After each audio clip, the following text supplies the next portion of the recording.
What's going on, guys? This is Anthony, GM85. I'm doing a little special short thing for Text Talk and Shop. We're going to be talking about metric, SAE taps, and heater coils. Specifically, the ones I'm talking about are going to be power coil. This comes with your drill bit, which for this one, 13 millimeter, your tang punch, your insert key, and 10 threaded inserts. And I'll show you on up close why I like the power coil brand best, because I made a mistake. This is a piece of hardware we use at work, and I messed up. I made a mistake, not a huge one, but big enough to where we're gonna have to try to figure out how to fix this, which is really simple. I'm gonna show you the mistake I made, and it's a hybrid of my fault and a 24/7 facility, guys. So it's a simple mistake, and I'm gonna show you how to do your thread pitches and real quick check, guys. That's all it is. So we're gonna turn you guys around here. So this is the hub I was working with. This has an insert, this has an insert, this has an insert. This one looks good, this looks good. If you look real close at this one, you can see this one is egged out, is just the term I use. It's all funny. We may not be able to save this hub if we drill this one, but the threads are still good on that actually, even though it looks funny. This is the one I made the mistake on. So the problem is when you have these kits here, and there's your part number there, it is UNC 1/2 inch by 13 from Power Coil.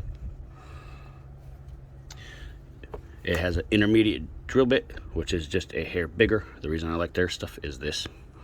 They are tighter wound than Heater Coil brand and other brands I've used, which would be, I believe it's Albany fasteners.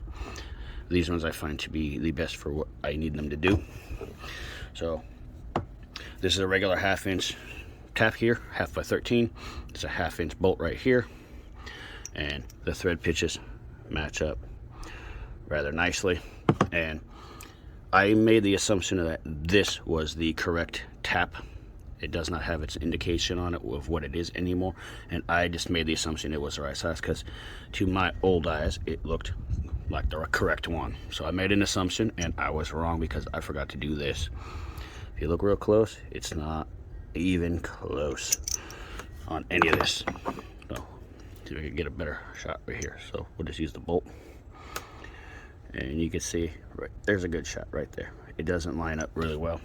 So I found out that this was a M14 by 2.0 thread pitch, which is right here. Matches up really nice. You don't see no gaps in the teeth or nothing. So this bolt, this hub is now being modified to this, which is that. So this is now M14 by 2.0. So the way we're going to do this, we're going to see if we can bring this back, drill this back out once more, and see if we can get these inserts in once we get the correct tap located.